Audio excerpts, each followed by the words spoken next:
power. Well, that doesn't Hi, surprise me. and We made welcome a deal to the before. Power premiere of society. episode of the Whoever Angel got Rock. paid I'm your Imagine host, wait for Lorilei where Potvin. technology I went. am so glad that You you're got here this joining me tonight. conspiracy theory You are about listening to us live on UPRN basically like Radio. How is You can this find us at affecting your UPRN paranormal Talk investigation? Chat. implanted in your arm. Sorry, Well, we're not that far. Well, We'll strip my out your talkradio.com. paranormal heart, Sorry, I should read investigations, my I got notes. that started it'll be 19 secure, years but ago. I've we'll done always radio kind of before. like I'm going to tell you a little bit about what's myself. your I've got a In my special Bible, guest with yeah, people me we're would going call me tonight. I up from and call her say, my past "Hey, similar something's to in P.I.C. your that. house." You'll They hear it Like when many you get your times. We apartment, do a have lot a of little key shows fob. I together. would Her show name's That's up. kind I of would Saraphine walk through the Hurley, pretty house. much and like she's an my honor. partner in There crime. I'll was let her say nothing. hi Something People before I to my get body into in the college. I would Something go and check the complicated. introductions spirit, and what I'm all But about. and I things would are find out one of complicated. the spirits was still there, However, and Hi. there was a problem. both parties are also A little going There bit towards towards a about that reason same myself. I've done spirit globalization being goal, radio there. I before. would one help way or I've them been with with another, at that another least. problem, station. Not I and then love Republicans they who it. would focus leave. on We'd go I through the am a life. America being psychic in charge of medium. their I'm own also It a was. borders crystal It and wasn't their radiator. own until foreign affairs. I'm a 2004 spiritual teacher and Yeah, because we ain't mentor. giving our military that I'm I anyway. also a Y'all actually screw started that a registered idea. team nurse.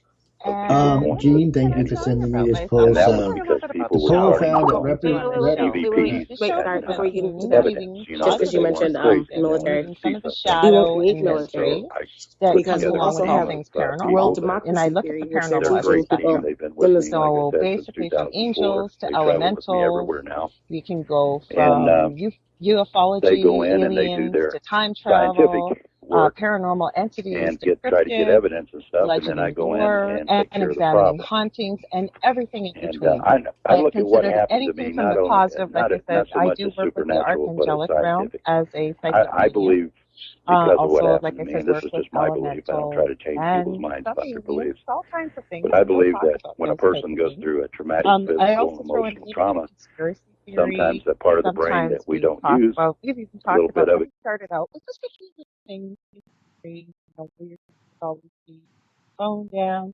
bend down to put your shoes on, stand up, tear the house all apart, thinking you're losing your mind. And you'd have to cancel whatever. And then, maybe an hour later, we'll pick up the mail or newspaper. There you darn did great stuff. It's a big thing for us that kind of started it. But just before I had had a dream, and I wasn't really aware that I had these psychic abilities. That it ran in my family. It always been extremely intuitive. And I had a dream. And I just started selling like head accessories that I made by hand and jewelry. Everywhere I went in my city, I probably mentioned, but just in case, I live in Thunder Bay, Western Ontario, Canada, which is about 40 minutes away from the Minnesota border, right on the northwest shore of Ontario. Every time I went to stores in my city, people seem to want to carry my little trinkets and things that I do, but not any compensation. And I remember I was married at the time to my first husband, and I said, "Oh, this is nobody wants any money for this." Lo and behold, literally that night, and I remember this dream like it happened 20 minutes ago. And it happened, there is a tree in my front yard, in my front yard. I was out in the park, it was at night time. And I always say I'm not a high night girl, but you could tell it was very really expensive too. It was like a dark medium charcoal, pink stripe, really bright as a shirt, black tie. And then as I started to look up at him in the tree, black, slick back hair, cut to about here, very neat and trimmed, all of one piece, black goatee and mustache. But then I noticed the skin color. It was pasty, just thickly white. And as I saw his eyes, they went from pure black to pure white. And I remember saying, "Who are you?" And he gave me a name, identified himself as Demon. Saraphine and I like to use the word demons, and we'll explain why further in the show. Not because of fear, we just don't want to give that kind of energy to negative entity. And then he proceeded to tell me his name, like I said, and identify what he was. And he said, "You see that little business of yours? You see how well it's doing?" But that's nothing. That I can do a job, I can do things, I can give you every want beyond your well. In my dream, I can't say what I really did say, it's not radio friendly, but basically I'm in no uncertain terms. I told him no. And then he laughed at me. really mocking me, but okay, I'm not going away that quick. And he said, every time you go, you're going to get. And I remember in my dream, because I started taking the angelic, called on Archangel, is the most powerful angel next to whoever your higher power. It was this brilliant flash of royal blue, silver, and white. I woke up in sweat, shaking, and crying, and I'm not much of a crier. After that, that was all right. I had a little cabinet in the hall, our dining room, open concept. It was probably about this wide by about this high, so probably about 3 feet by 3 feet. Maybe weighed about 2 pounds.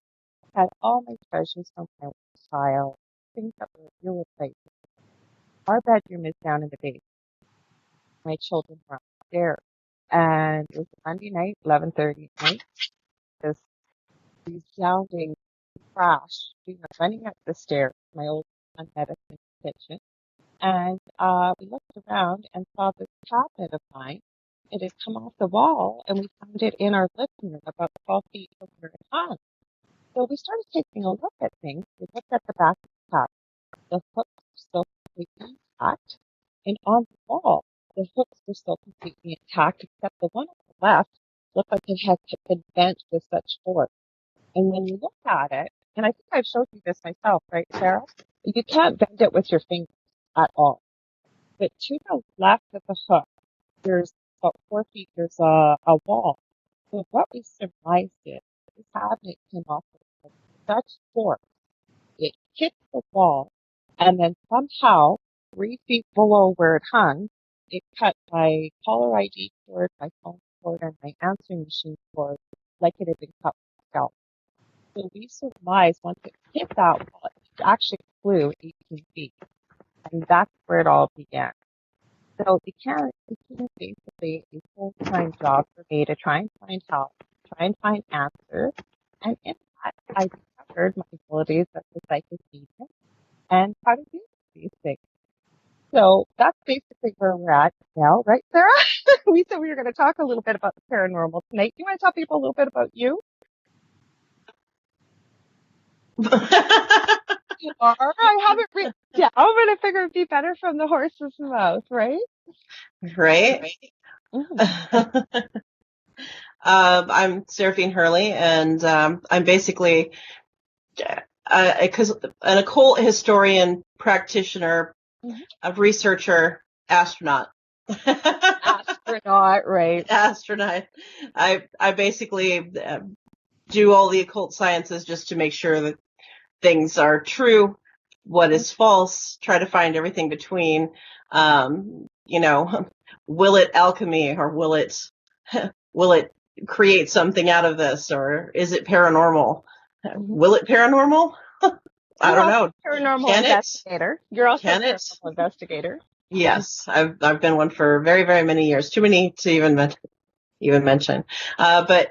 Yeah, I do a lot of things, mostly a lot of book work.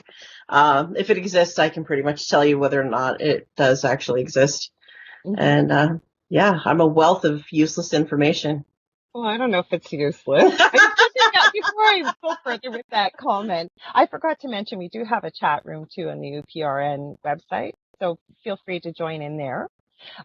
If you have any questions, even we're live on YouTube on the UPRN channel, you can also leave. I'll try and keep an eye on that as well. I've got 2 computers going here, so hopefully we can keep an eye on both. If you've got questions, we'll try and answer them.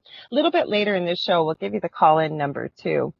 Because this was just because it's the premiere show, we thought we want to give you guys a little bit of an idea about what this show is about. Actually, with the previous radio station, we would actually do shows together Mondays and Thursdays. So I thought, what better person to have my first night here? We know each other well. Yeah. And the beautiful thing about it is when Sarah says she deals with the occult, she's got a heart of gold. I always say she comes from one end. I come from more of the light, but we meet in the middle. And, it doesn't matter what it is. I've learned so much from her. I'm sure you've learned from me too, right, Sarah? Yes, I have. Yeah. For example, actually, I forgot to mention, I will be soon certified as well to do Akashic Records readings, which is really an interesting field. I was looking for a mentor and teacher for a long time, but I consider myself a lifelong learner. You'll hear me say this many times on this show. The more I open this door, the smaller than a one-celled organism I actually feel when it comes to the amount of knowledge. And I don't think we'll ever know all the answers. I always say until we leave this lifetime, more than likely. What's your thoughts on that, Sarah? I think that's pretty true. Mhm. As, Yeah. as, Go ahead. as far as that's concerned, that you're never a master of anything, and I will promise you that. You can study for years and still not be a master of anything. And the further that you think you've gotten, the more you have to climb. So, go ahead. I agree. Sorry, Sarah. We always do this. I'm glad I can see her on camera. Usually before we wouldn't see each other on camera, we just stop. Sorry, were you going to add to that? No, go ahead. Well, I did want to add, I actually found a really good quote. I always say spirit helps me out with this. And when I say spirit, it's just the collective. You'll hear me talk about angels, spirit guides, like all kinds of things like that. I'm very clairaudient, so I can really kind of hear what spirit's talking about. We even hope the way the show goes tonight, we're going to do a few readings. Sarah doesn't, I just had a conversation with her today about owning it. She's extremely intuitive and actually a very gifted medium. She really is. The first night I met her, I didn't know she was. We literally met 15 seconds before we went on the air together. We've been friends ever since. And I ended up giving her 3 past life readings, not knowing how gifted she was. I said at the time I might have felt a little bit intimidated. But I want to share this quote with you. And what it says is, you must be willing, or you must always be willing to truly consider. Hang on, sorry, I lost my quote on my computer, never fails. You must always be willing to truly consider evidence that contradicts your beliefs and admit the possibility that you may be wrong. Intelligence, sorry, I'm scrolling down, guys. Intelligence isn't knowing everything. It's the ability to challenge everything you know. And that's kind of what I hope you guys will keep with this show, that I will present some different ideas. It's always with a positive perspective. And it's not from a naive perspective. It's just, I really believe we always have a choice the way we look at things. We can choose to look at it negatively, or we can look at, even if something happens that's maybe not so positive, if once the dust settles, I mean, lots of times, depending on what it is, it could be some kind of grieving process, or there's a feeling of loss or sadness. But once that's settled, if you can keep an open mind and look back at it, there's usually some lesson to be gleaned from it. For example, even with this paranormal scenario, I've always said I would not wish this on a worst enemy, let alone a blade of grass. But I'm actually thankful for the experience because I know I wouldn't be doing what I'm doing now in life. And yeah, it's got me exactly where I needed to go. And I'm really happy. I'm super passionate about what I do. And again, could I have chosen to think that it was the worst thing that ever happened? I mean, my husband's been thrown 15 feet. We've been burnt. We've been scratched. We've had all kinds of things. But instead, with learning, I really believe that with knowledge, it's empowering. And with learning, and even learning about things like energy, and Sarah and I are on the same page with that. We always say if it has some kind of scientific basis, it's a good place to start. And again, being a registered nurse, I have a bachelor's of science degree in nursing, actually. So if it makes sense, or I can find some research to kind of, sort of start, it's kind of like picking up the breadcrumbs and following the trail. But then again, I always say, and I have so many people that will message me and say, you're not going to believe this. And I say, try me. And even I always say, because just because I haven't heard of it doesn't mean it hasn't happened. But the one thing we were going to talk about tonight too, Sarah, is we actually shared our story. I call him my husband, but he's actually my common law partner. We call him the Dell. He's joined me a few times on shows. He's really kind of more into conspiracy theory. We shared our paranormal story with season 4 on Paranormal Survivor, episode 9, called Demonic Hauntings. I know people have got it uploaded on YouTube, Vimeo, so it's quite easy to find. And I'm actually going to let you share if you're comfortable, Sarah. You can. You said you actually showed it to some skeptics last night. Would you mind sharing with people how that went? Yeah, I actually came back from a gig. For those of you that don't know that I'm a professional musician during the daytime.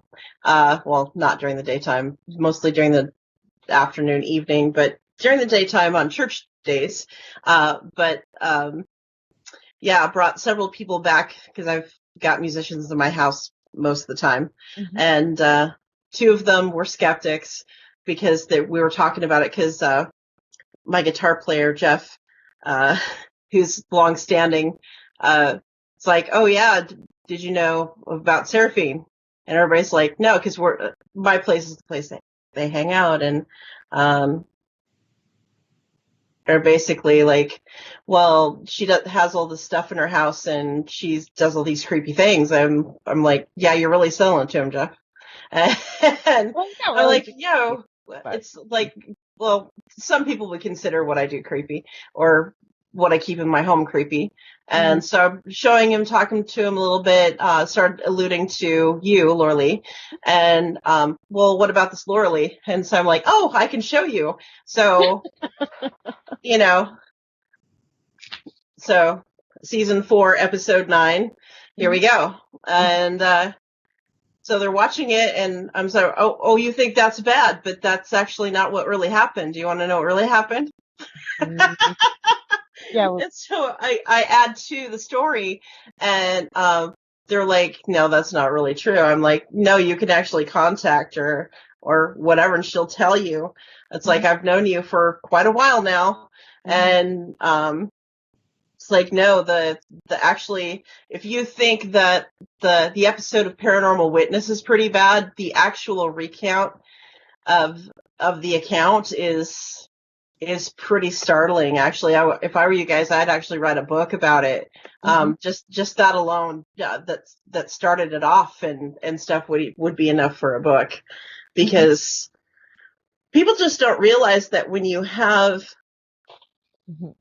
stuff like that happen to you, that it's a lot more surprising, especially if you aren't around it most of your life or whatever. It's pretty hardcore. Not everybody sees that kind of activity. I mean, there's paranormal investigators out there that have worked for 30 years or plus and never see anything that hardcore. And you lived it.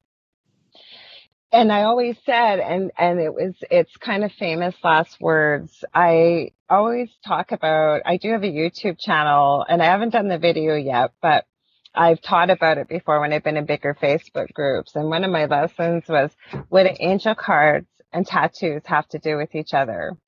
And nothing. But the interesting part was, when my boys were little, I was going to get one of my first or second tattoos, and walked into a local tattoo shop, and they've since become really, really good friends of ours. But I walked in, and the woman, the wife of the business, the husband is a tattoo artist. She does like the piercings and stuff like that.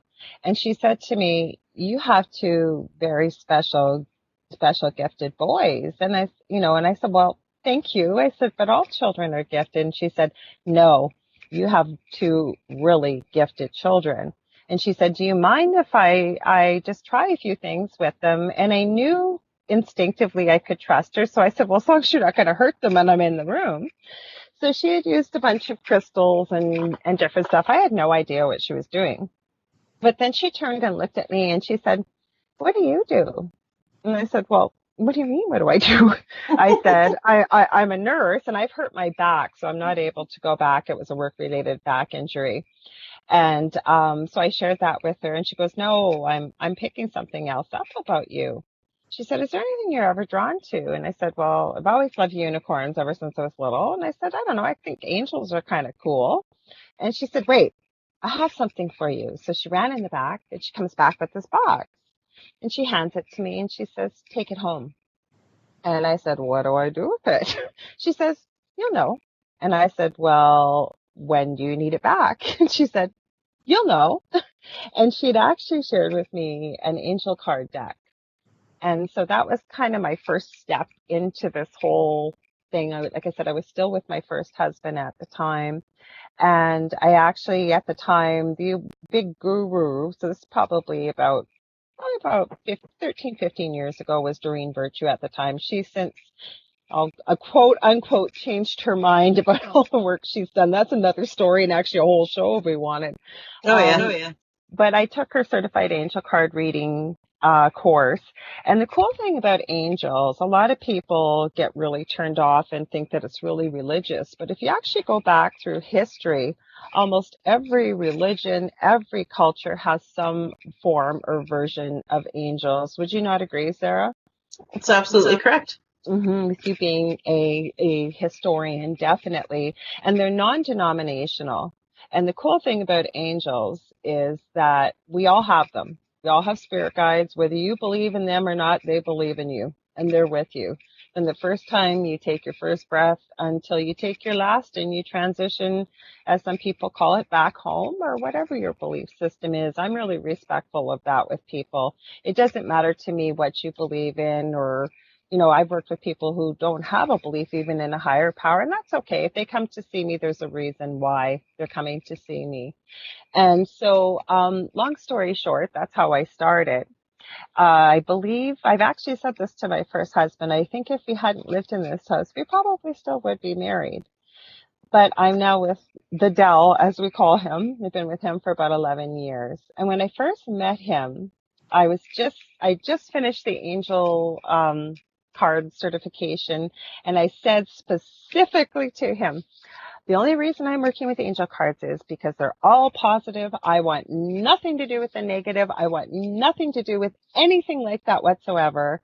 And his words still ring with me today. He said, Laura, if you're going to be working with that kind of stuff, you need to know both sides. And I was emphatic. I wanted nothing to do with it. And lo and behold, it found us. I've had some thought, with meditation, connecting with my guides, because even at the end of our episode, and that was filmed over 2 years ago in December, asking, why did this happen? We're not bad people. We don't play with Ouija boards. We were all, the Del actually was raised, I think, in 3 forms of Catholicism. My boys and I were raised as Roman Catholic. I now just identify as having a form of sort of esoteric spiritualism, if you will. But since looking back, when I was working, I was a community visiting nurse, and I was horrified when it happened. It was my first time working in the community, and I got assigned to the lowest income, most dangerous part of our city.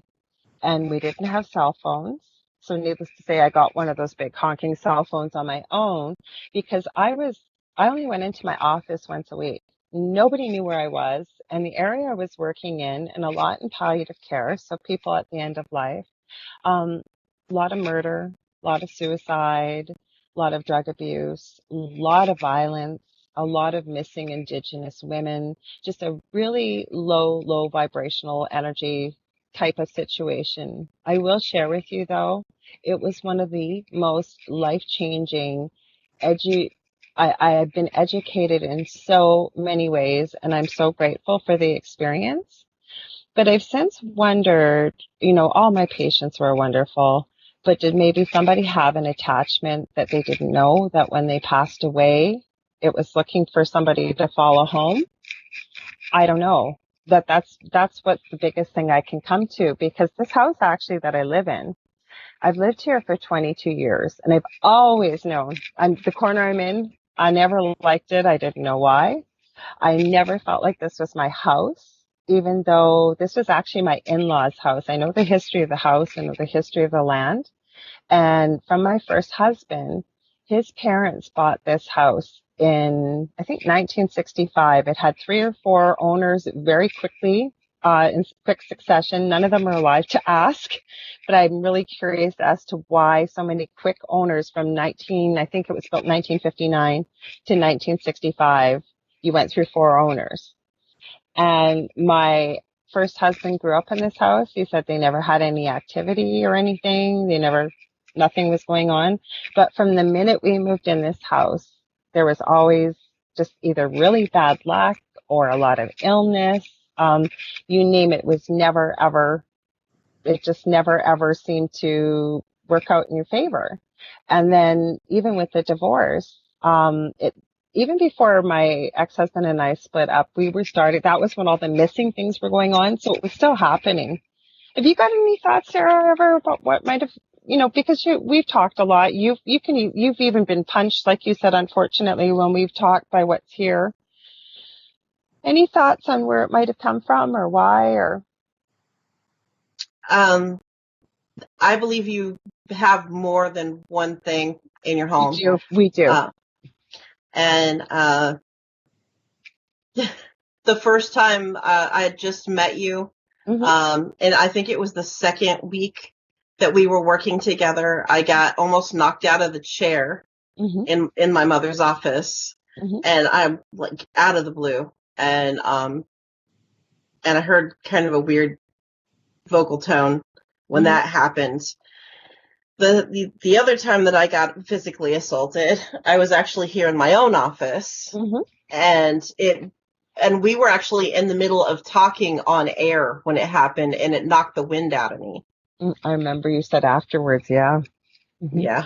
So I was like, fortunately you were in the middle of, talking when it happened. I just kind of put my head down and cause like, oh man. But, yeah, whatever it is, it's, you definitely, at least one of them is definitely not very nice. Doesn't want certain things or certain people around. It just wants to mess with you. Especially people that want to help. And that's when it really happens. Yeah. That's when things really happen. Yeah, and it kind of stamps its feet and thinks it's gonna make itself all big and stuff. And if you think that paranormal anything is joke, I'm here to tell you, until you get physically knocked out of a chair by somebody who is a friend of yours who doesn't. She lives in Thunder Bay, folks, in Ontario, Canada, in the middle of kind of nowhere. Yes, and I'm in. So she's pretty far north, and I'm pretty far south in America. Here on the Gulf Coast of Florida. So for it to physically come through and knock me out of my chair, not once, but twice, hit me hard enough to knock the wind out of me. And you're not the only one. You're not the only one. Yeah. That's happened to other people, definitely. And you are right about that. Actually, there are, and the way I always explain this before I'll mention how many entities that we're aware of. There are 4 main entities here. One of them is everybody's named it my house the shy guy, because that's what I was going to mention. Everybody in my house actually has gifts. So, the Dell is very clairvoyant. My oldest is very clairvoyant. He communicates with animals. He's very, very intuitive, picking up information. Even my youngest, who's severely autistic, he is really, really powerful with his third eye. I've actually videotaped him. And, even when he's not that clear with communication, he came through so clearly one night about, because when he was younger, it was quite aggressive. But not walk up and hit you, never be mean or anything, but he would very quickly escalate rage-wise. And he was actually able to tell me that I think he called it the evil one or the monster. This was quite a few years ago, that it was making him like hit the dogs, hit other people. And he'd never been this clear, and I don't think he's ever been this clear ever again, that he was able to say, Mommy, I felt like I was crying on the inside and saying, no, I don't want to do that. But he is quite powerful as well. So getting back to these entities, there is a small one. And if you've ever played Nintendo, I believe it's Super Mario, there's a little character called a Shy Guy that wears like a black hood with a white, almost like hockey mask, and he's got big black eyes. I actually have pictures of that. I've caught that on my security camera. There is a female shapeshifter that has taken the form of me many times and usually for some reason attacks the Dell. There is a shadow guy. typical shadow guy that you hear. Heidi Hollis, our good friend, we know her from previous radio, and she's on UPRN. She's one of the first people to coin the phrase the hat man or the shadow guy. So, and it's typical. I've had Heidi actually on radio shows before, and we've talked about it. Typical picture of, with the hat. It almost looks like the rain slicker, tall, shadow-like being, and then this entity. But we've had others in and out. It's almost like I do believe, and we've talked about this ourselves, as well as our good friend Clarissa and all the people out there. I do want to give you guys all a shout out for joining us tonight. Thank you very, very much. We're so glad you could join us. We think there's at least one portal open in the home. How it got open, never know. But I don't want to keep going on about me, Sarah. I want people to know a little bit more about you, because you dropped a few little hints about some of the things that you keep in your house. And but I do ask Sarah questions about this because I'm curious. There's never any judgment. And I asked you why. And I think it's an interesting perspective. Would you mind sharing why you keep what you keep? I am what people would call nowadays a haunted, bunny airs quotes, haunted collector. I collect religious relics and other items that have been used in exorcisms. I have items that have been deemed haunted by clergy, as well as people who believe them to be haunted and passed on to me by paranormal teams. Right. Other objects that I've actually paid for at auctions because people wanted to get rid of them, or the best ones I've actually found were actually given to me because they are truly haunted, folks. Most people will not make you pay for a haunted item. They usually just want you to get rid of them. So just so that you guys know, in case you do want to try to do anything like that, I don't recommend it unless you are able to handle and contain said entities within your home. I do have a fair amount of activity. I always have had, without the relics in my life, I grew up with it being my, how Lorilei puts it, my set of gifts. I actually do have quite a few of them, and it was a rough hoe to row, let's just say, all through the life. Mm-hmm. So, growing up like that in a household that, my mom's the church lady, so it just didn't really fly. And so now here I am with a whole entire room full of, collectibles and half dags, and I also teach divination and do divination, and along with all the other stuff that I'm into and that I do. And the reason why I do collect them, getting back to the subject in question, is that I believe that because we can't and should not be destroying objects that are believed to be haunted or cursed, we do have to dispose of them in a careful way, because releasing some of that energy back into the universe, for lack of a better term, is not such a great idea, because some of these things are actually better off contained in the bodies that they are contained within at the moment, because if they had a better chance or were more free to move around, I think that they would create and cause more chaos.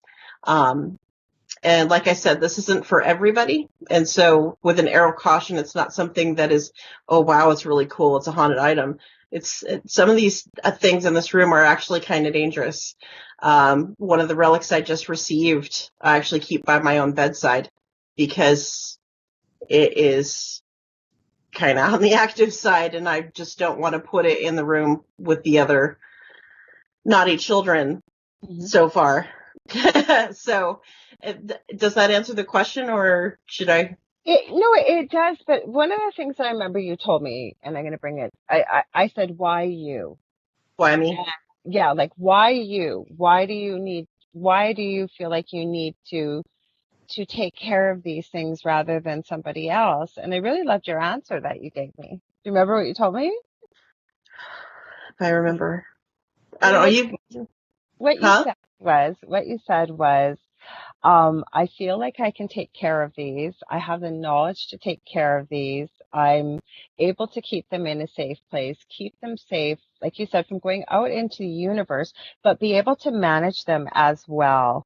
And I just know the big heart that you have. And I know that sometimes you do suffer from some of the energy that you have, but you've never said that it's a burden or anything, but I think because you care so much and you know that at least if they're with you, you know that they're managed, that they're taken care of, that they're warded, they're bound, they stay where they're supposed to.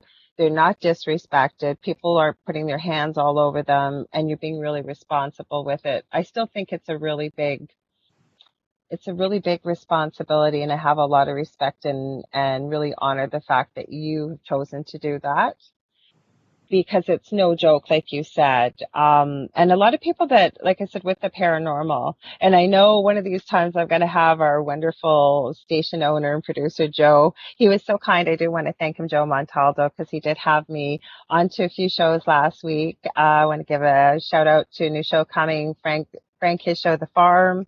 And I was on with Dr. J and Joe last Thursday as well, just to kind of let you guys know I was coming. So we talk quite a bit about UFOs and aliens. That's why I didn't bring it up too much tonight. But maybe, I don't know, Sarah, are you comfortable with sharing how you got into the paranormal? I've gone on at length about how I got there, but Well, when I was a little kid, Mhm. for some of you who are already listening, I've already heard this story a few times, Mhm. but for those who haven't, I had to be around 4 or 5-ish. I was pretty little.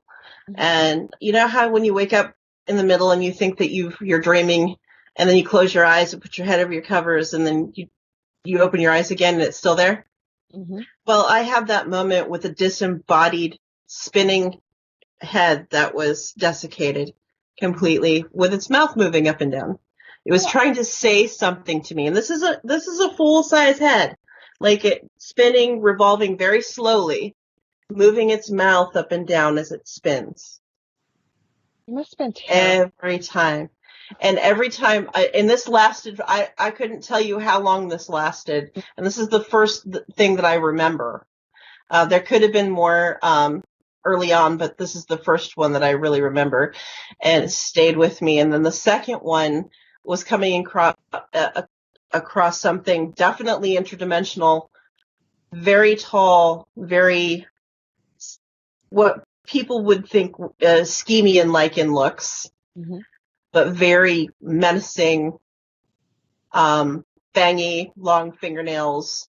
And I kept thinking, oh, I could be dreaming, because I was actually being babysat by my grandmother, because my parents, who were musicians, were out for the evening and weren't going to be back probably till early morning. And I was trying to creep out and around the thing so I could not have to be there. I shared a room with my little sister, so that thing was in the room with my little sister. And I was like, I'm jamming. I'm getting out of here. You said your sister never saw it, though, right? No, she never Yeah. saw them. And I walked past it, and it looked at me. Like, as I walked by, it followed me, like, with its, like, looking down, like it couldn't believe that I was walking past it. And I'm like, yeah, you just stay where you are. And I hid Your bad behind, self. right? Stay with your bad self over there. But I hid behind my dad's big recliner and watched TV from the recliner until I knew Grandma was going to get up or whatever, because Grandma's sleep in the chair or whatever. And then I snuck back to the bedroom. It wasn't there that I could see when I went back, but I don't know how long I was gone, but I was definitely gone long enough, hopefully. But from then on, nonstop, I was hit with other entity forms, elemental types. I've even had what I believe to be contact from not only interdimensional but alien people. More and along the lines, more ghostly spirit contact. All through my life, it's like once they see you, and I've known this ever since I was a child, it's trying to cover yourself up where they can't see you. It's almost impossible. And learning to shield yourself over time was really hard. I didn't find that out until I was 16, 17. It was really rough. But, yeah, so the paranormal has been all of my life. I'm kind of like a paranormal lightning rod. So if you ever want to see anything, just call me over. You'll see something eventually.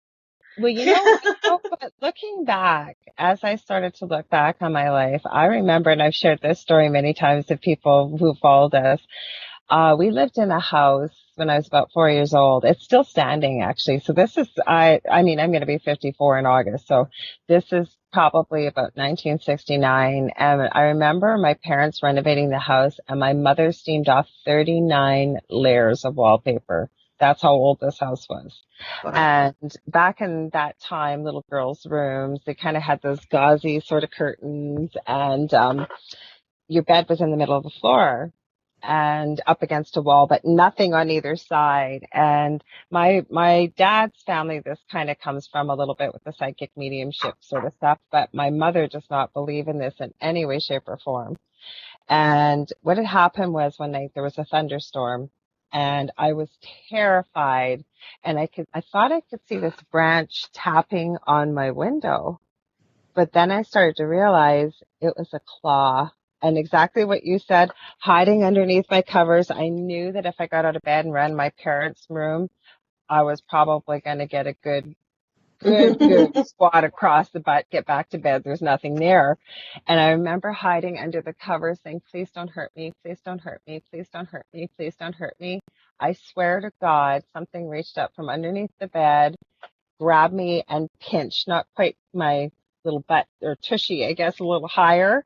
And I thought I was going to have a heart attack. I think at that time I literally said, turn it off, turn it off, turn it off, meaning the guest. But the really weird thing that happened, we had moved to a brand new house when I was 8 years old. It was a whole summer from the time the snow melted until it started to fall. Every night at 3:00 in the morning, I would wake up unable to breathe. There were times I was passing out, turning blue, and I knew it was going to happen. I didn't know why. There was no 911. By the time my dad would scoop me up, bring me to the emergency, we'd drive just away from the house, I'd be able to breathe. They ended up diagnosing me with asthma for lack of another reason. What was wrong? It never happened again after that. But I've had strange things my whole life. But the other part is my oldest son has mirrored many of the same things at the same age. As a between 4 and 5 year old, as a parent, you always check on your children at bedtime without fail. And he had one of those high bunk beds with a desk underneath. He'd go in there and he'd be laying on his back, and he had actually vomited like 4 to 5 times. I don't know how he didn't choke. And you'd be stripping the bed apart. He didn't even know it had happened. But from the time he could speak, he would always say, Mama, something in my closet, red eyes in my closet.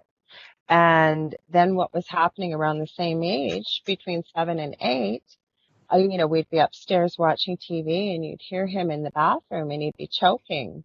And the only way I can describe it, and again, being a nurse, I've seen many, many things. You know that KY jelly that they use for ultrasound, but it's quite liquidy, but it's clear? That would look like it was coming up, and there was blood. There was blood numerous times. I had to call 911. I remember I even brought, you're wiping his mouth and everything. I brought it with me to emergency to prove it to them. They couldn't find out where the blood was coming from. Shortly after that, my son couldn't sleep in that room.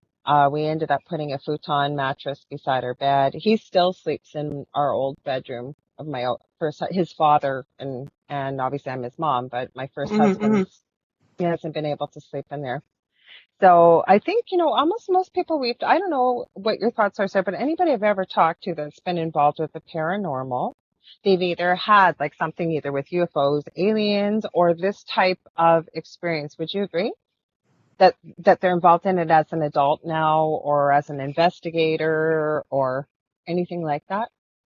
Yeah, it's either like that, or they've lost somebody very close to them, and it turned them into wanting to know more about being able to connect with that person, and if there really is life after death, or I've met people who never had anything strange happen to them at all, and not until they did get into the paranormal.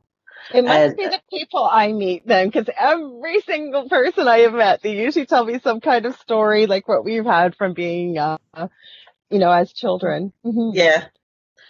So I just gave up and said, well, I'm never getting away from it, so I might as well just join the party. You know what? And I've been saying that too, because I still keep saying, I'm a light worker. That's how I identify. I see things in the light. Am I super religious? No. Spiritual, yes. But you'll never find me cramming religion down somebody's throat. I'm very respectful of that. But I keep saying I don't want to deal with the paranormal. And it just keeps on finding me over and over and over. And I'm sort of coming to the realization, I really believe there's no coincidences in life. I almost think that this is part of what my path is, to work with people that are going through either similar situations like what we've been through or what have you. But what I wanted to ask you, Sarah, we didn't really touch on this. You're also a paranormal investigator. Yeah. Would you mind sharing with people some of the things that you've done? Because you said you kind of work a little bit more solo, sometimes with a team, but sometimes on your own.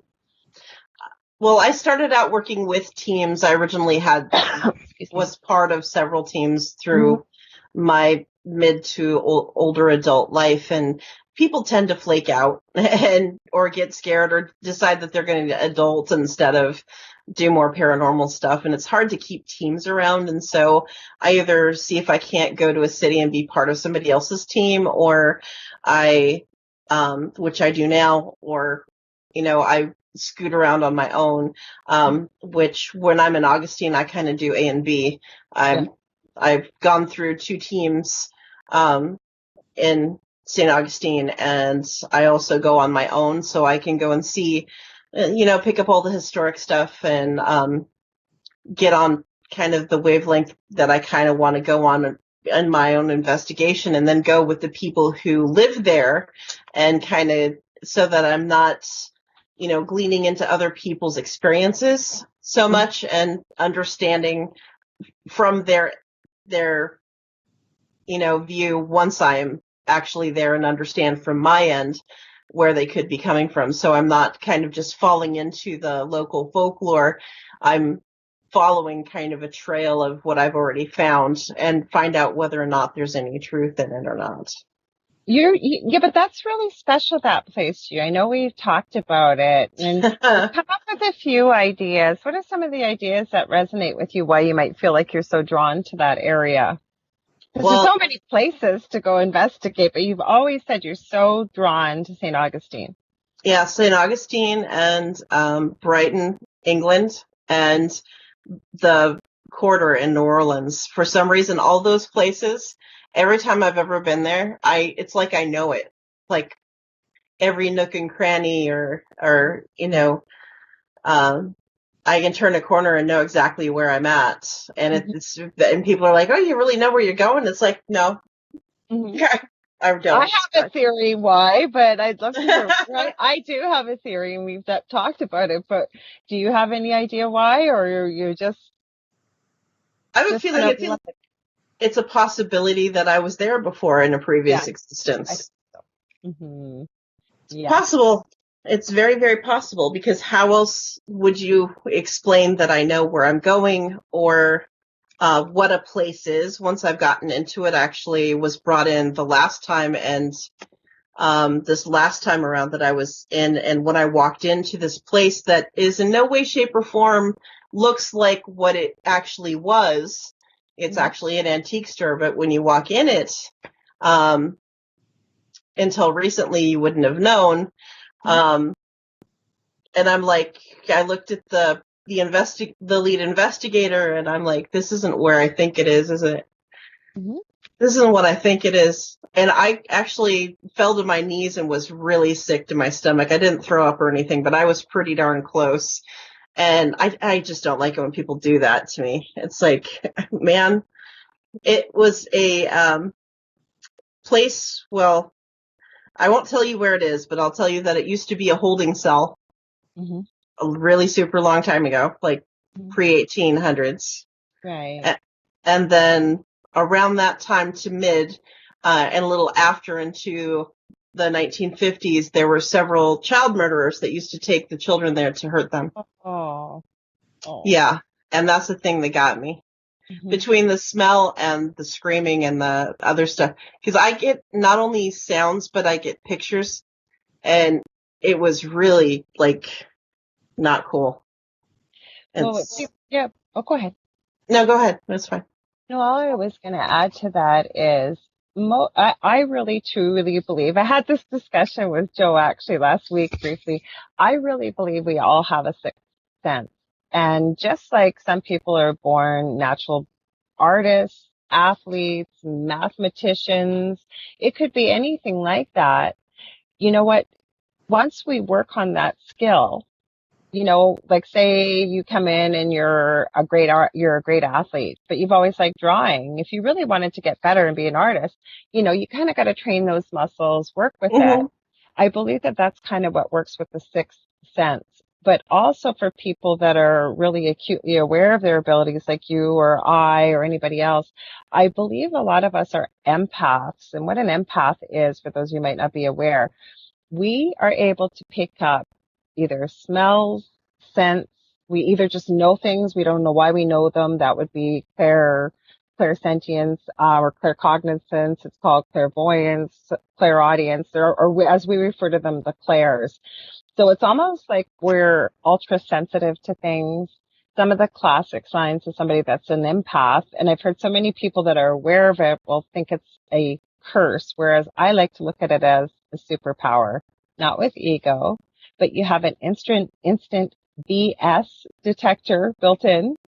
But a lot of people that aren't aware, and going back to the scientific basis again, everything is energy on this planet, including our bodies.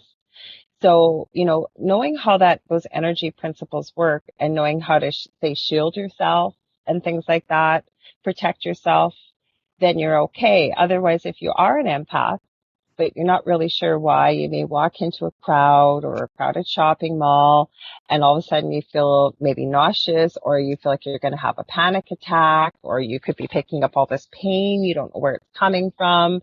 You just literally know you have to get out of there. And I meet so many people like that. But once, you know, we've had a chat, we work a little bit, teaching them how to shield their energy, working with it, practicing, they find it starts to get a little bit better. But that is one thing, like I am a physical empath. So if somebody they've got pain, I will pick it up. And I usually have to work within myself, telling myself, this is not mine, this is not mine, this is not mine. It sounds crazy, but it's true. And it's all just has to do with energy. Distance doesn't make any difference at all. They're starting to prove that with science as well. And I'm going to have to find that article. When Joe and I were discussing this, I think it was Dr. Day's show, I said I was going to find that science article. Is there anything you'd add to being an empath as well, Sarah? There's different kinds of empaths.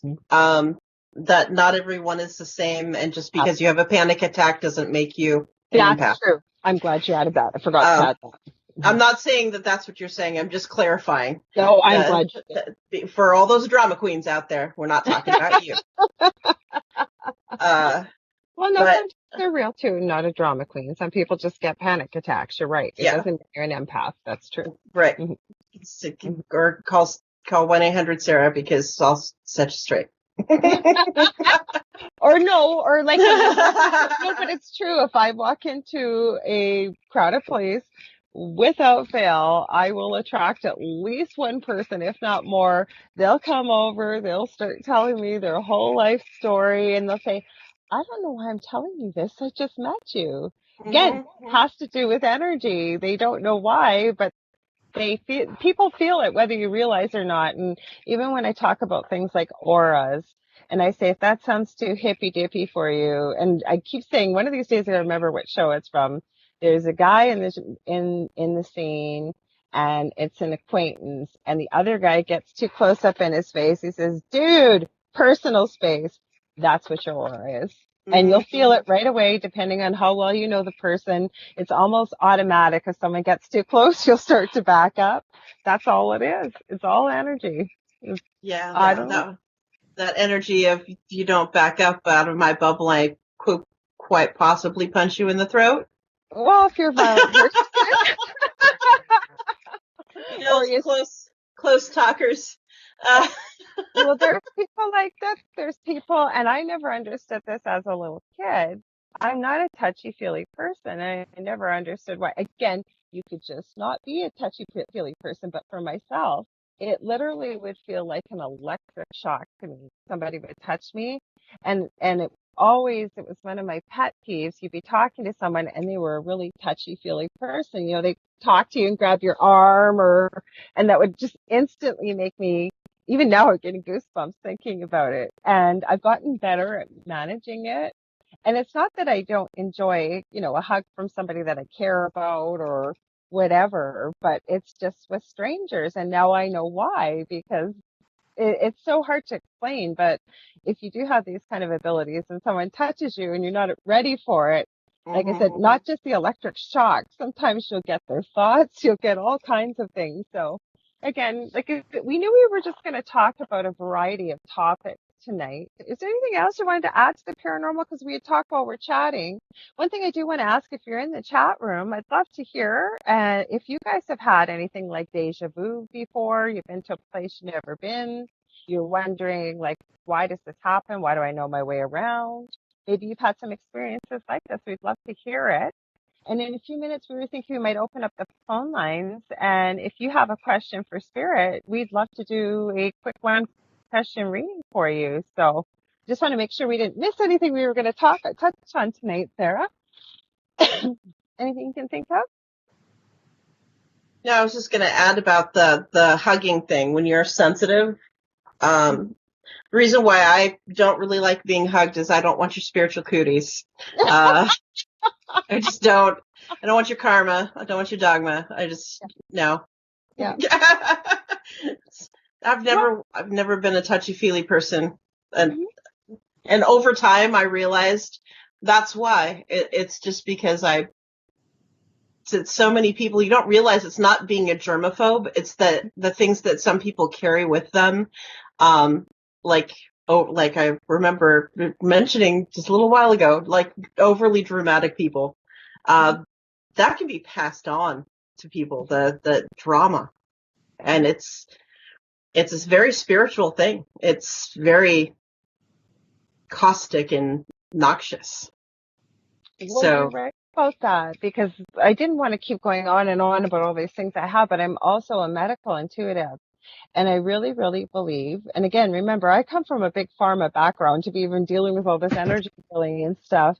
But you know what? We hang on to things. And the most powerful thing I have found within the human body is our emotions, our words, and our thoughts. Those are all energy.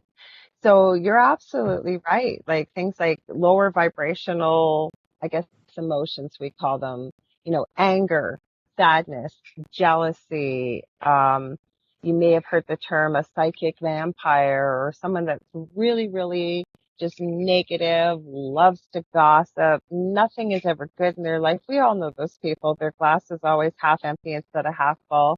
Yeah. So if you're sensitive to energy, you may be around those people and you wonder why you walk away and you feel so drained, like literally physically, mentally, and emotionally. More than likely, you're probably sensitive to some of their energy. And there's things that you can do about that. We're going to talk about some of those things on these shows in the future. But just like I said, we wanted to talk all kind of just general round, kind of let you guys know. The one thing we didn't really make clear for people, we've talked about elementals a few times. Maybe we should kind of clarify for people what elementals are. Elementals are a lot of things. I know. So what would you classify? Because everybody's got a different idea too about what things are. And again, like I said, the paranormal goes from one spectrum to the other. Even the occult is included as part of the paranormal. I believe it's a spectrum. Like I said, you've got UFOs, you've got aliens, you've got cryptids, you've got anything. If you even look at the definition of the word paranormal, and I'm going to be really simplistic, it's anything that wouldn't be probably considered mainstream or in the norm. Would you add to that, Sarah? Pretty much. It's a big giant wheel, and you could just either throw darts at it or spin it around, because there's a lot, and there's stuff being added to it as we're having this conversation, I'm pretty sure. So it's like I said, the moment you think that you know what it's all about or what it all entails, there's something else being added. But as far as elementals are concerned, you have traditional, like, fairies and things of that sort, and you have, including the little people and elves unicorns. Some people will consider mermaids. There's nature spirits, like not just the fairies, elves, and gnomes. Or there could be, believe it or not, and they're proving it. Sarah and I talked about this recently, that believe it or not, plants have some sentience to it. They're starting to prove that. Trees. That's why we suggest, when I'm doing teaching about, and you're probably seeing this new buzzword that's out there. There's a new documentary about earthing. I have been teaching about this for a long time. I know you have, Sarah. We would call it grounding or gritting, and it's walking out in nature and basically handing over all your stress and whatever else, handing it out into the universe, into the earth. And it's kind of a cool way. The way I describe it is, when you've got photosynthesis with a leaf on a plant, say, for example, or a tree, it takes all our carbon dioxide, which we breathe out. It synthesizes it and creates oxygen. So it's kind of a nice circle. I also like to treat even our energy.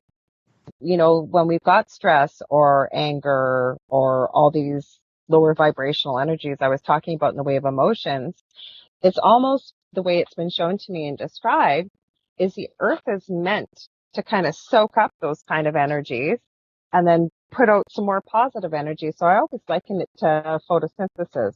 You got a different way to explain it, or would you kind of agree, or without getting too dippy? I'm not saying anything. I'm not going to correct you. I'm going to say it's along those. I'm in agreement that it's along those lines. So definitely, without getting too technical. That exactly. I wasn't going to get too technical tonight. Yeah. But. So, well, maybe what I'll do while we're still talking, if there's anybody out there, maybe you've got a question for Spirit, I will just let you know some of the stuff I do, and Sarah can let you know. I'm kind of a collector of oracle cards. I don't need them, but when we do quick phone readings like this, it's kind of nice evidential proof for people just to see. So things I can do: dream interpretation, past life readings, get a lot of romance questions, life purpose questions, abundance. I've got some mediumship decks. I've got animal spirit totems and kind of things like that. So I always say the more specific you can be with Spirit, the more specific Spirit can be with you. And I'm basically just the messenger. I'm the mailman. Whatever I hear, I deliver to you from your guides. Is there something else, Sarah, that you might add to kind of some of the things that you would do if somebody asked you when they call in for anything else you can think of in the way they could ask? Basically the same thing. But I have a crystal ball. I have tarot cards. I have the Anubis Oracle. I have, which I don't recommend if you've got a really long-winded question for Anubis. Keep it short. Raven Oracle. Typical Rider-Waite. I really like the Anne Stokes Gothic deck. I tend to use that one. That's my go-to lately. But I am a collector of tarot cards, so I have very many of those. And pendulums. I do keep 2 pendulums. I have.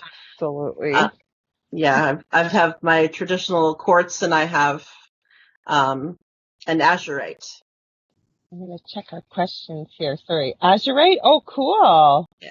I'm just looking to see. Oh, everybody said, Joe says, hello, you look and sound great. I think it's him. It says United Public Radio. I should check our comments. I'm on YouTube. Dark Horse Paranormal. That's Chris Carr. Thank you, Chris, for joining us. And of course, our good Hi, friend, guys. Vasquez.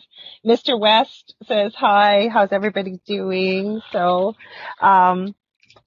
we've got the Dell right here beside me. I didn't know if he was going to say hello. Say hello. There's the Dell. You guys may see him on some shows with me. He does.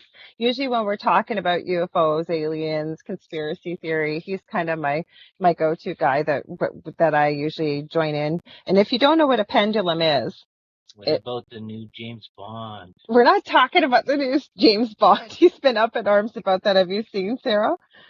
Who the new James Bond is? What about the new James Bond? What did they do to Domino? So there you go. There's your answer. To Domino, she said. There's your answer. So this is a pendulum for anybody that wants to know. It kind of works with your energy. I can tell it to stop. I can tell it to swing. My arm won't move. See, I'm getting it to swing. I can tell it to stop again. Ask it to go in circles. So this is how you know when you know how to work with energy and channel it, but it's actually pretty accurate if you know how to work with it. And there's a few things that Sarah and I are always right on the same page with. A little bit of knowledge is dangerous. So if you see a few things, always maybe work with somebody. And it doesn't matter what it is, I believe. As I always liken it to, if you've never used a chainsaw before and you've never even seen one, but you've heard it's good for cutting things, you walk into the hardware store, pick up one, bring it home, and think, I'm not going to read the instructions. This is easy, and decide you're going to use it to cut a chain link fence or something, and then you wonder why it kicks back and cuts your leg open. Kind of the same thing with it's just making sure you work with somebody, because there are certain practices that we use to kind of protect the area, because as I always say, we live in a world of duality. So there's light, there's dark, there's cold, there's hot. So not only the good energies can see you, there's also negative energies. So there's just certain practices you take ahead of time just to kind of protect your space. Anything to add to that, Sarah? Because you've worked with more darker things than I have, and you're kind of my go-to person when I need a little bit of insight on that. Yeah, I was going to say you're going to do that, and it's like I was going to liken it to, like, yeah, I've never seen it before, but I think it's a really gnarly, awesome-looking cutting tool, but I'm going to use it to cut a cheesecake. Exactly. Really? Yeah. So that's all I say. But you know what? That's kind of just common sense with anything in life. Like, it doesn't matter what field you work in. We've all got to learn from somebody. Either that, there are people that are pioneers in their field, but they use experimentation and they take those risks, but they do it in the name of learning something new and sharing it with the rest of the world. Mm-hmm. So I will give you the number. The number to call in is 504-273-7379. So if you'd like to ask a question or you'd like a reading, this is something I'll be doing from time to time, just so you know, and it's every Monday that I'll be here from 11 p.m. Eastern Standard Time till 1 a.m. And every week will be something different. I'm going to have some great guests for you. I've got a whole bunch of really cool, interesting people from all walks of life. Sometimes we'll do readings. Sometimes we'll talk conspiracy theory, you name it. So another thing that I find a lot of people in our field have chronic pain. So myself included, and I'm going to share, Sarah, you've had some issues with that as well. And sometimes that comes part and parcel with the work that we do, but that's not just the only reason why people have chronic pain. So I'm going to share some interesting, cool stuff with you that I found has been really effective. And I brought some of my tools to show you while we're talking. For example, I have a really good friend by the name of Derek White Sky Cloud, and he is Métis. He's a shaman. He's also a psychic medium and paranormal investigator and fellow Canadian. So I buy a lot of his tools. They're all naturally sourced. He doesn't kill any animals to make these. It's in case an animal's passed or maybe they've been hit by a car. People will share these things. So this is my crystal quartz one I've got. I do want to give a shout out also to Chip Reichenthal. He has his show Kindness Beyond the Veil that replays here on Saturday afternoons, and he connected Joe and I, so I want to give a big shout out and say thank you. Hi, Chip. Hi, Chip. Yeah, hi, Chip. I hope I didn't forget anybody. I want to say hi to whoever's out there listening again. I want to thank you all so much for joining in and, hanging out with the two of us tonight. We really appreciate it. So I guess what I'm going to ask you while we're waiting to see if, and we'll keep reminding you of the phone number, folks. If there's, what kind of cool things have you kind of discovered in your paranormal investigations? I know you've shared some interesting things, maybe out of the ordinary, that you're comfortable sharing. Out of the ordinary? What about the Watchers? I know we've talked about that before, and I've always found that kind of fascinating. Are you comfortable sharing that? Yeah. Okay. I know you're an open book, so I knew I could ask you. I just put Sarah on the spot. Well,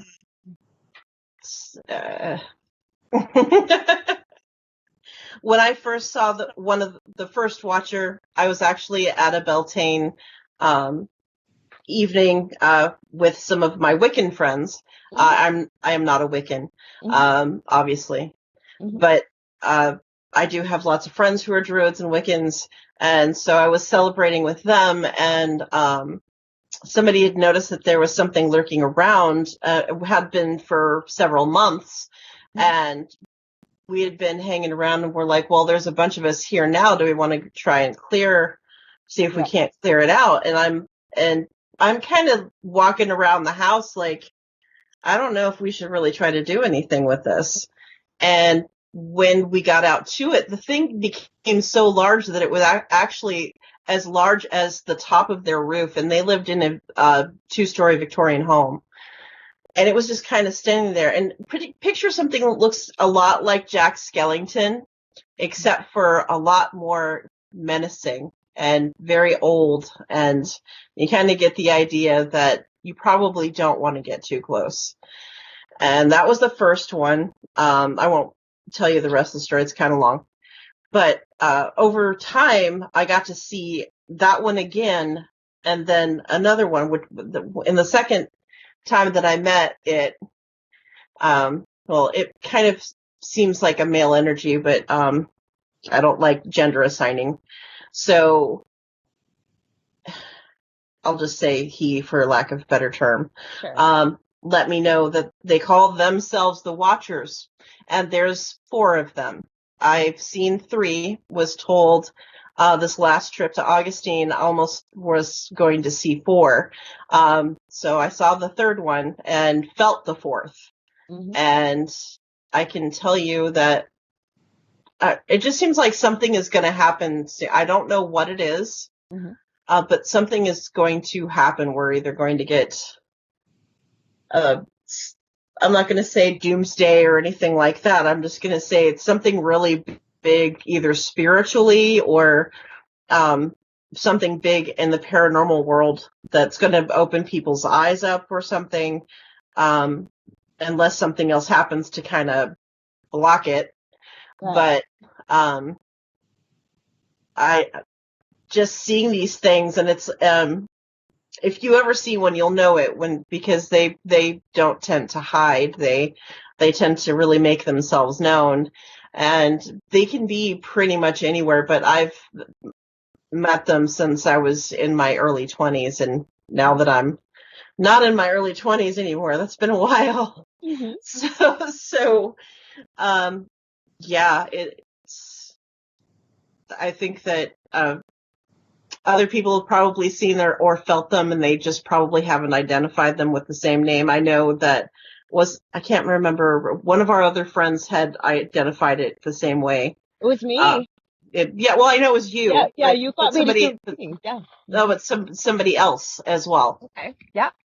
But it was weird, remember? Because I didn't know you didn't tell me what the name was. You described it. And as I was feeling into energy, that was the word I heard. And we were so shocked. But sometimes Sarah and I, you'll hear us when we do shows together, we always joke we have the same naggy spirit guide. We do. Yeah, we do.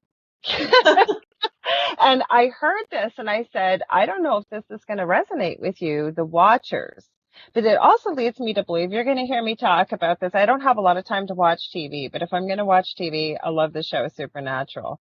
I realize it's a fictional show. Very sad that it's finally ending. For anybody that's out there participating in Gish, Misha Collins, who plays the angel Castiel on Supernatural, he does this wonderful global scavenger hunt with crazy things that are safe, but they raise funds for really well-meaning, well-needed charities globally. And it brings people around all around the world. So it's actually started today and it's on for the whole week. Anyways, getting back to the show, I started to look into a lot of the things, especially in the really early episodes, because they really covered monsters in that first season.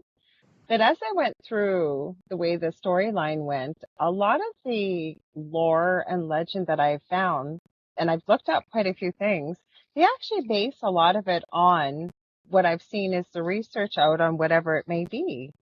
You watch it, but you don't watch it all the time, right, Sarah? No, I'm not current with it. Can you please give the number again for those who, somebody asked me what the number was? Okay, sorry. The number again to call in is 504-273-7379. So I'll keep, I just didn't want to keep inundating people with the number, but I'll keep trying to remind you. Maybe what I'll do is type it in the chat here too for people so they know what the number is. So I had my phone, and you know what? I'm not a real believer in what's called Mercury retrograde, and that kind of bit me in the butt this week because some of the things that can happen, and it's just with the way the energy goes. It happens every couple months. And again, I'm a true believer in what we believe is what we perceive. It becomes our reality. But some of the known things with Mercury retrograde are things to go wrong with electronics. And believe me, have I had problems with electronics.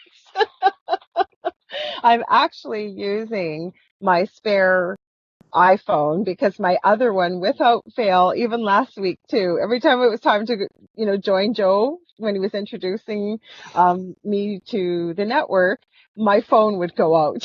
So that's what happened. So I didn't get a chance to include the number, but I'll put it on YouTube here for people so they know. Let me see if I play it live, if it'll put the live chat up here.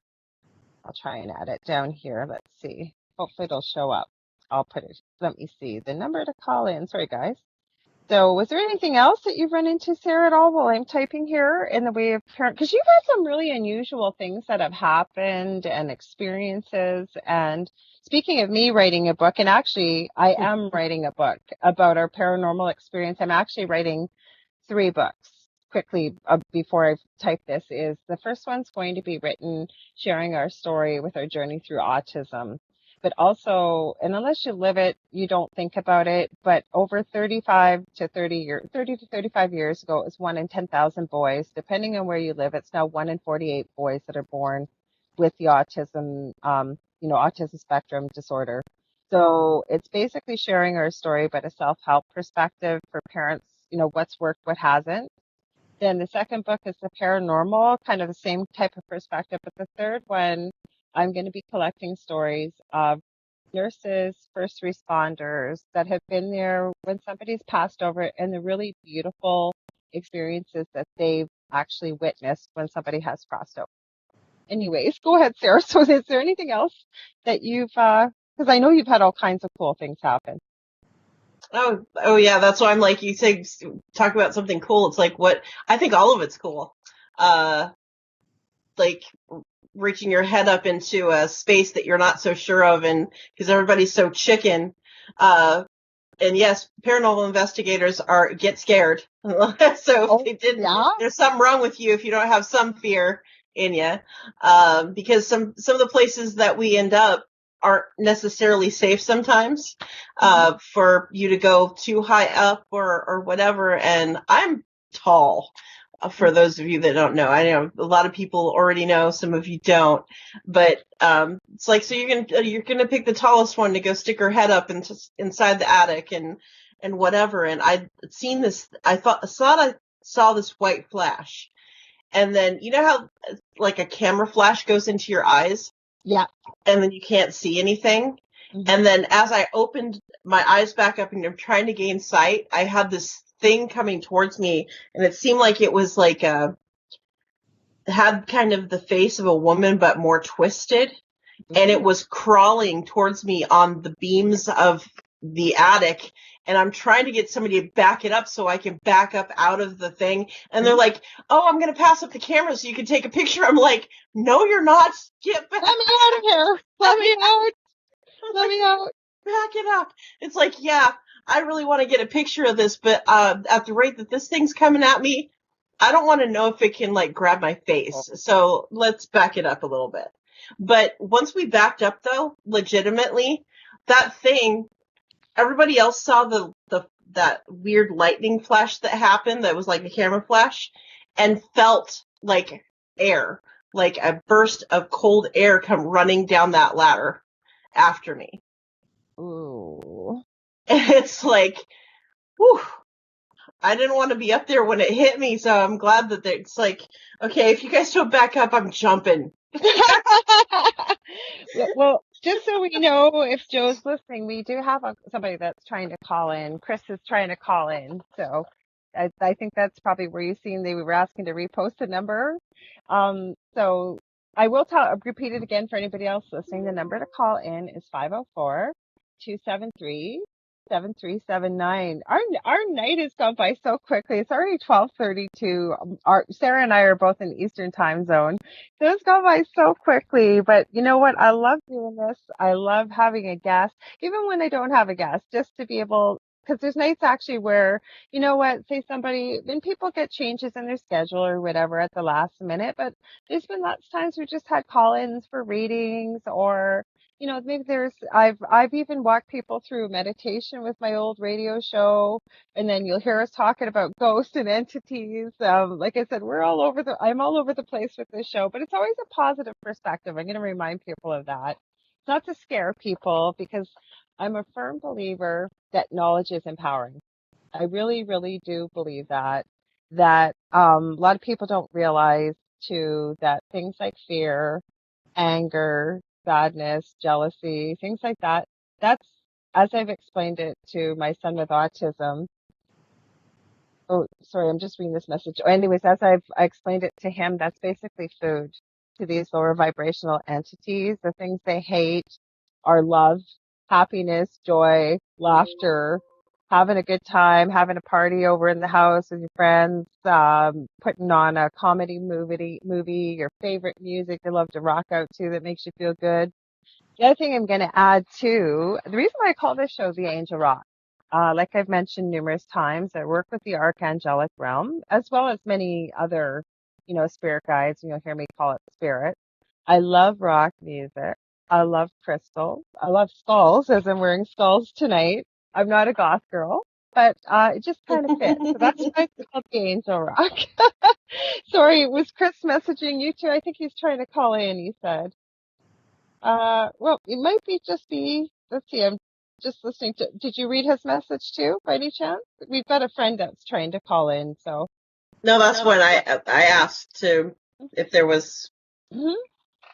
Just keep trying to call, and we'll see what happens. Maybe poor Joe took a break. He's got a day job too, so he's got a long day hanging out here with us till he's an hour behind us, but it's still midnight by the time we're done. So, and this is our first night, so we're just kind of feeling things out. So we appreciate your patience with us and hanging in there with us. I'm also, by the end of the show, I'll remember to give you guys my email.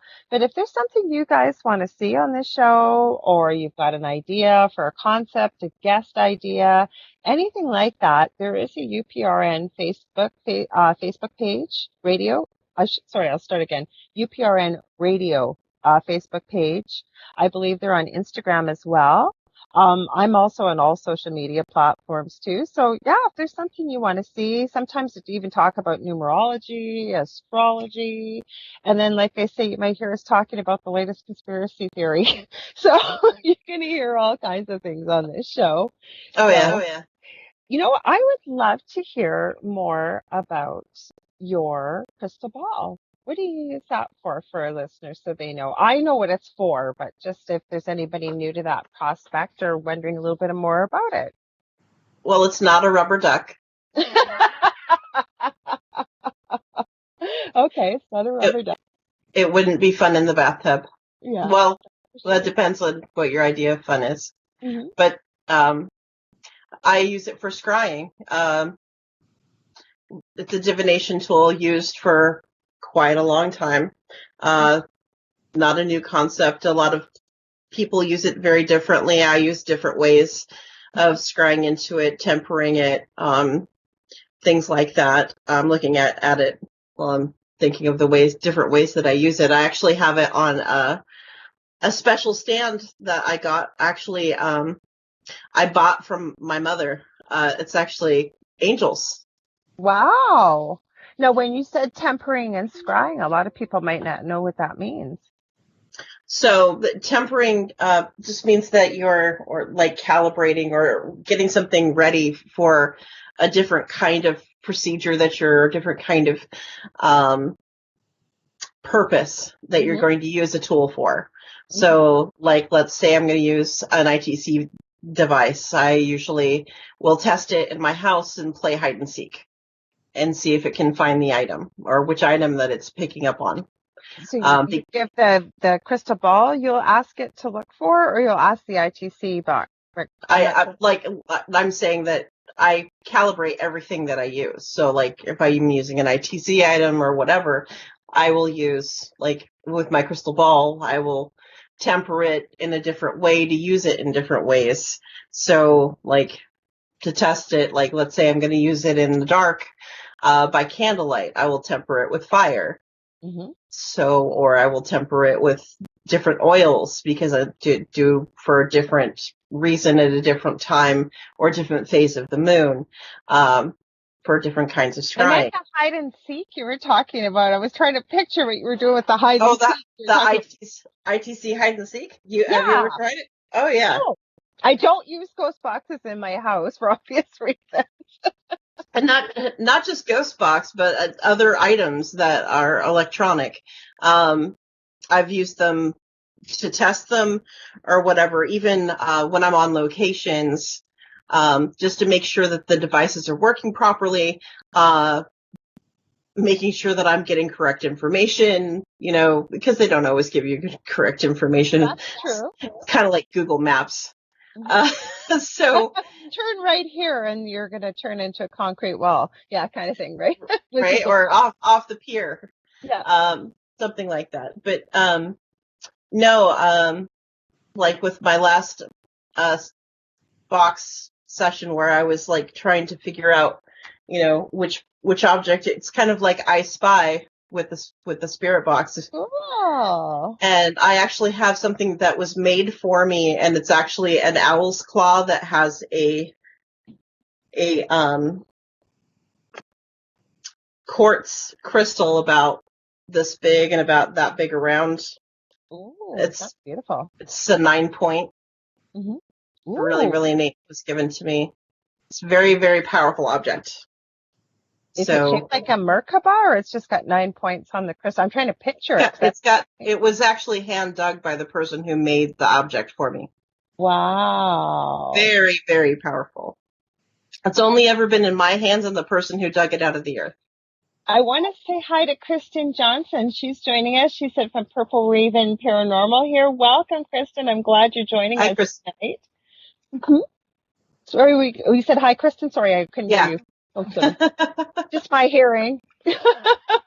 Thanks for joining us. And I apologize if that we haven't had the phones working properly. I apologize, but next week, if we're not able to take somebody tonight for sure, we will make sure the phones are working so that we can connect with you. Or even if you have a question in the YouTube chat that you want us to answer, Chris, I know you're there.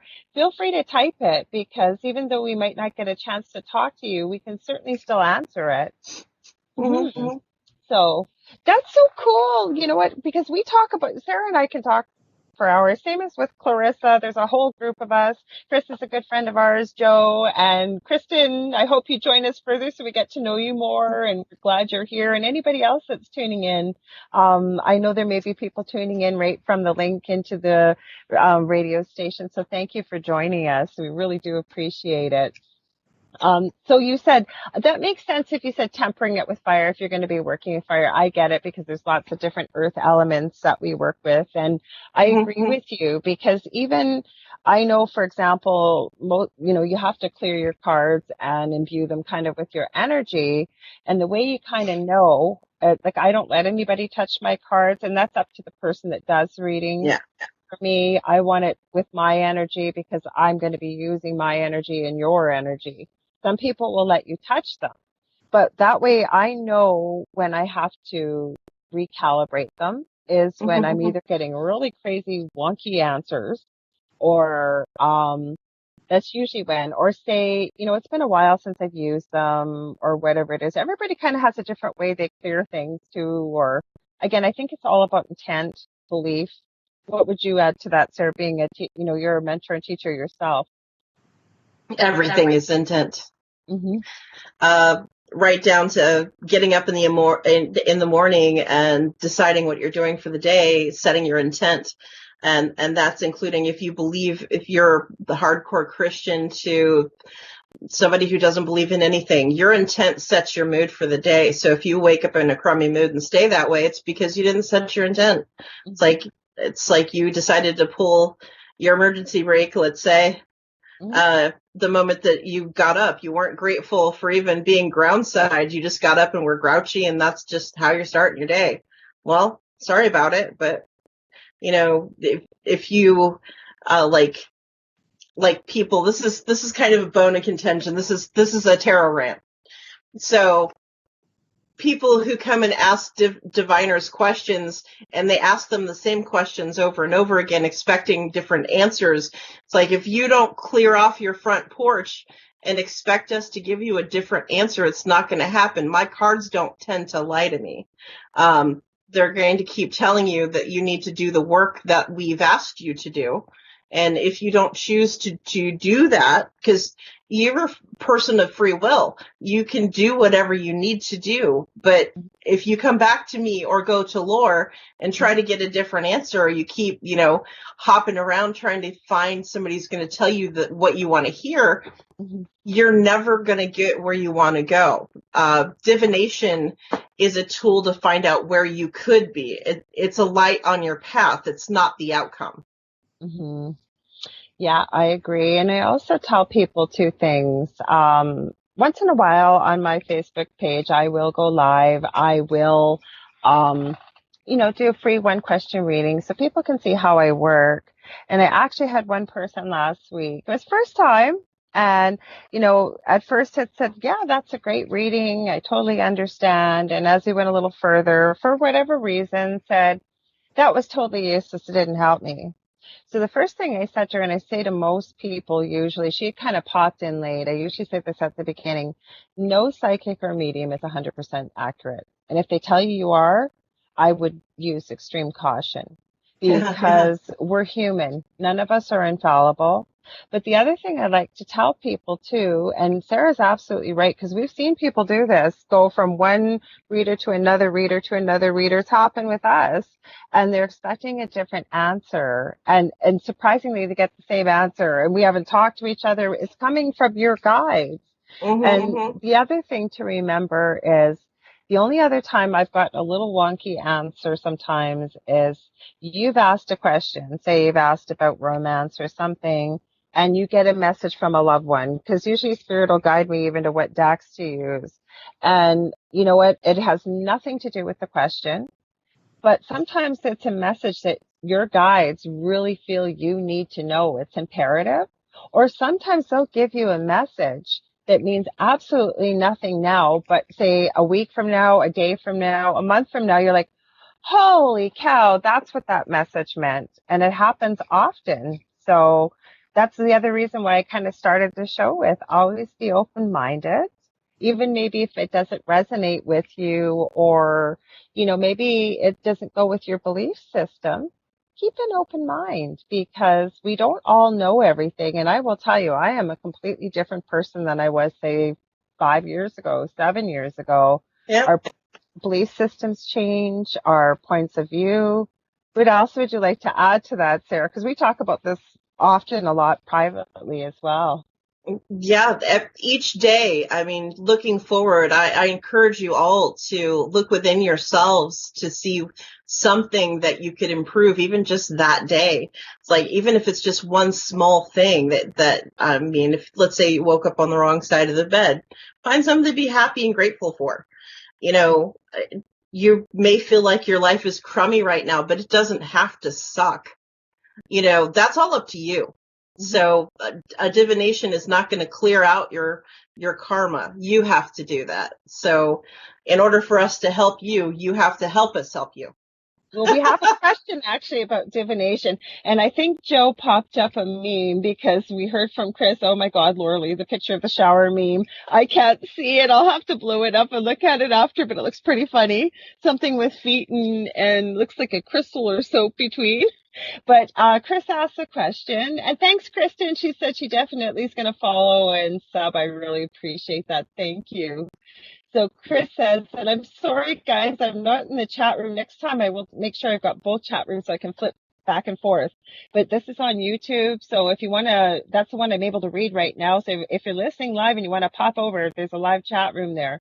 So Chris is asking, okay, so what role do you think the subconscious plays in divination if the subconscious, and in brackets, so science says, can take in 20 million bits of data a second versus, say, a person's energy or surrounding spirits? You want to take the beginning of it, or you want me to answer part of that? I'll let you take it first. Okay, so Chris, part of the thing I talk about myself is the stuff we have, as you can go back to Freud and you can go back to Carl Jung and a bunch that were kind of the pioneers in psychology. We have many different parts that make up who we are, and they consider it kind of like your conscious, which is like right now, your subconscious, they have the ego, they have many parts that make up ourselves. I truly believe our subconscious is very much akin to what you will hear the word sometimes your higher self. Because you think about it, when you go into hypnosis, get into deep hypnosis, what's being accessed is different levels of the subconscious. And if you, for example, Dolores Cannon is somebody that was a pioneer with working in the omega level or the somnolence level in hypnosis. I strongly urge you guys to look her up on YouTube. She's since passed away, but she was a pioneer. They were always told never to work within that level. When she would access people at this level, they no longer remember who they are in this lifetime. They actually would become the person that was in that past life that she was accessing. She gave an example in one video where the person, it was everyday now life, would know what glass is or a pen, but because it was something way back to like 500 BC, they were accessing this person, including the accent that they had at that time, the way they spoke. And she was trying to explain what glass was and a pen. This person had no idea what this was. So if you think about it, to me, the subconscious and the higher self are very much alike. In the way that our higher self remembers ever since the beginning of the inception of you as a soul, right through to every past life, whatever's happened to now and whatever will be. And the future's not really written. I mean, that's a whole show we could do just on time. So that's my thoughts with the fact that you're asking again. I'll repeat your question, Chris. You said, so what role do you think the subconscious plays in divination? If the subconscious, so science says, can take in 20 million bits of data per second versus a person's energy or surrounding spirit. But I'm going to add to that, and I'm going to let Sarah take over, which her thoughts are. We also have, like I mentioned earlier, angels, guides, or just spirits. Whether you believe in them, they believe in you.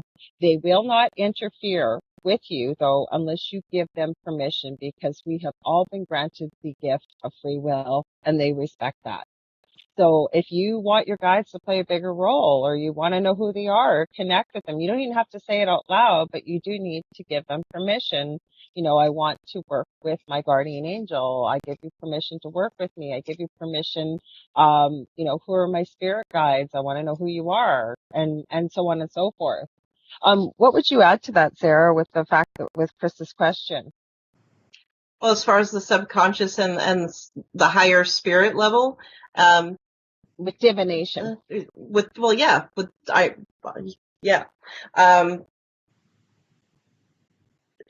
Sorry, I'm trying to not laugh because I'm like, so you're going to go sit in front of somebody who calls themselves and say you go in to see this creature that's over 2,000 some odd years old, let's say, in this oracle, and then you're going to ask it about its higher self and everything else. It's like asking the Sphinx the ultimate question. It's like diviners have a different place, I believe, and people can learn to read cards and do everything. It doesn't mean that you're ever going to be very good at it. It's kind of a calling, like being a pastor. It's not for everybody. It's very frustrating.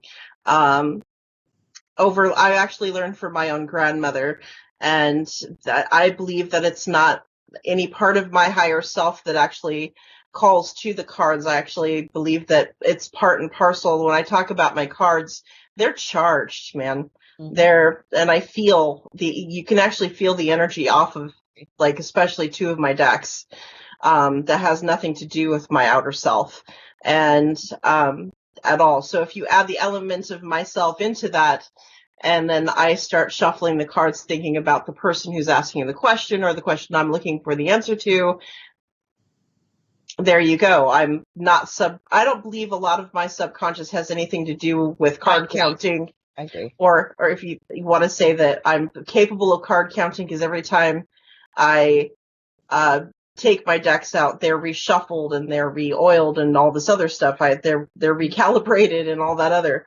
So I just feel differently on the divination stuff, because that's kind of what I do. But you touched on a lot of points that I missed with the fact that, do I believe the subconscious plays a part in what we do as diviners or readers, whatever you want to call it? No, like I described it earlier, the way I look at it is, and I'll be honest with you, when I do a reading, and Chris, I've done readings for you before. So what I do is clear my mind. I call in your guides. I call in for any assistance mine can give. And as I describe myself, I'm just basically the mailman. I'm delivering the messages. I'm thinking of you. I'm connecting with your energy. I'm thinking of your question. And it just comes as I'm shuffling, I hear when to stop. On top of it, I will get messages from spirit. I will hear it and I will just deliver it verbally. And that's how it works for me. Is it my subconscious? No, because I will get stuff that, like I just mentioned earlier, that means absolutely nothing to me. And I have to remember, I'm not doing a reading for myself. I'm doing a reading for somebody else. And I prefer to read for people that I don't know versus people I do know, because I know the information that I get truly is meant for you. It's not mine. So does my subconscious play a role? No. And I thought that was an important point that you really touched on. I just wanted to make the difference between what I believe the subconscious can be versus the higher self. I believe we all have a higher self, but I believe it's part and parcel, mostly energy, plus we all have these helpers, whether you want to believe it or not, we do. Right. But if your ultimate question, Chris, is can it? Yes, it possibly could. There is that fractal of, or actually even better than that. If you want to play devil's advocate, yes, it can. But when you are in practice as long as some of us have been, we kind of try to eliminate that element as much as possible. Because of how we do, like, Laura does hers completely different from the way I do mine. It's absolutely different. Doesn't mean that it's better, doesn't mean that it's worse, it just means that it's different. Sometimes we get the same answers. Like you said, when we have people asking us, it's whatever and how you work, and you work with the gifts that you have and how you best receive. And the other thing, like I was going to add, even like with going with the Akashic records, even and going higher, I actually work with a collective. Do I do things differently? Yes, we all do. And that's why I said it's so imperative. If you meet a reader that tells you, and I've seen people do this, tell you that they are 100% accurate. It's run far away. We're human, and we're going to make mistakes. The things that we look for, at least I know I do, and I know you have too, Sarah, you get things like evidential proof. you get something that comes through that we either say was a name of a past loved one, or, for example, I'll give you an example. Somebody came to my free one question readings the other night, and they were talking about this Mercury retrograde. And I said to them, all of a sudden I heard, they're a Libra. And I said, you must be a Libra. And they said, how would you know? I had just read an article about people that really get affected are Geminis and Libras. And when I heard Libra, I could hear the guides, and I don't get hung up on who it is or what names. I know by their energy. And I said, Gemini or Libra. And again, I heard Libra, and she was shocked. And even I was, but that's evidential proof. That's what I'm talking about. Or you give somebody a message and they're able to confirm, yeah, that's exactly what's happening. So that's where you kind of build from that. And that's how you understand how your gifts work. But again, lifelong learning, working with mentors, working with different teachers. And again, because everybody does something differently, I think it really helps me grow as a reader, because I learn different techniques, different things I might want to tweak. And I don't know, what would you like to add to that, Sarah? We're already at 12:56. We've only got a few minutes left. Hi, Jimmy. Welcome. Jimmy Black just said hi, pretty ladies. Thank you. Hey, Jimmy. Mm-hmm. No, I don't have really anything to add to that. It's just that, yeah, there's always going to be an element of pass fail, or element of, oh my gosh, that could that have been a factor? Yeah, because we're human. But in practice, do you and I kind of glean in the direction of any of that? Not really, because in practice we're practicing at a higher level than some of that, or we'd like to believe that we are, let's say. Just for giggles, we'll say. But yeah, so yes, Virginia, there is a Santa Claus. Well, we are just about out of time. I'm so sorry, Jimmy, you just found us, but I'm going to be back here next Monday, same time, same space. I'm so glad all of you joined us tonight. I want to thank my P.I.C, as I call her, my bestie, Saraphine Hurley, P.I.C, partner in crime. You want to tell people where they can find you, sweetie? Yes, actually, I'll be here on UPRN here very soon. Yeah, I'm going to be starting on the 29th on Monday. On the 29th, you'll find me from 3 to 5 o'clock p.m. with Infinite Inquisition. And then on Tuesday night, you'll find me with Tripping the Void from, I believe it's 10 Central until 12. Midnight. Until midnight. Yeah, midnight. So UPRN. We did not know this when we planned this. No. So, and this just happened today. So thank you, Joe, and thank you, Laura, and thank you, everybody that made this possible. Thank you. Well, Genius Joe, in the sky. do you have a website or anything, a business page or anything you want to share? Or how Well, Saraphine Hurley at Facebook, but I do have SaraphineHurley.com or the Saraphine Hurley, but that's not up yet. It's not working. I do own the domain. Just haven't flashed it up yet. So I will be working on it, make sure it gets up this week. Awesome. Thank you so much for being here. I want to thank everybody in the chat. Thank you. Glad that you're here. I want you to join me next Monday night, 10 p.m. Central till midnight, 11 p.m. Eastern Standard Time till 1 a.m. My name's Lorilei Potvin. You can find me on Facebook on my business page. It's facebook.com/The Angel Rock. I also have two really quickly growing active groups. One's called Paranormal University. The other one's called the Angel Rocker Tribe. One deals strictly with the paranormal. The other one more with the esoteric, kind of light worker sort of field. Both great groups. We've got people from all walks of life. And lastly, I want to tell you, if you've got any show ideas or guest, suggestions, maybe something you've got a burning question about from Spirit, feel free to message me at the Angel Rock 1508, all one word, at gmail.com. And I would love to connect with you. So again, thank you so much, and we will see you here next week again on UPRNtalkradio.com. Have a wonderful week. Send you lots of love and light.